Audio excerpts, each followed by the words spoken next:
I think from Qatar's perspective, with regards to the Premier League specifically, and whether it's a good time to buy,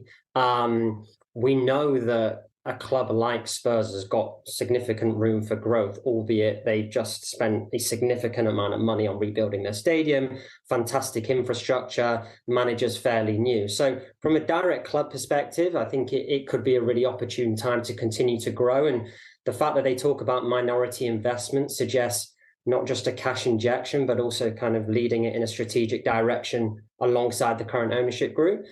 And then in terms of the market factors, so historically, football clubs have not necessarily been the greatest investments, dependent on whether you're buying a single club, a distressed club, a lower league club. But with regards to, I suppose, Tottenham specifically, with regard to current market conditions,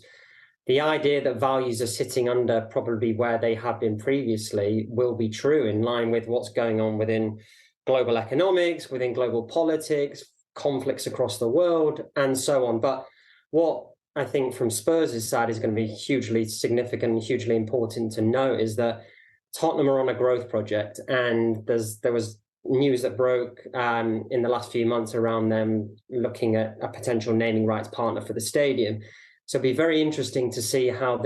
that plays out in line with potential investment into Spurs, because you spoke earlier about the Qatar World Cup and the controversy, and will brands potentially stay away from the stadium naming rights of Spurs in line with who becomes an investor? And on the flip side, if an investor does come into Spurs, is there going to be other, I suppose, clauses inserted into the investment contracts to say, well, this is the presence we want within the stadium, whether that's naming rights, shirt sponsorships, and a whole load of other things. So very early days in the conversation, but a lot to consider, both from a Qatari side and also from a Tottenham Hotspur side. Yeah, it's intriguing, isn't it? As you mentioned there, so many things, so many factors.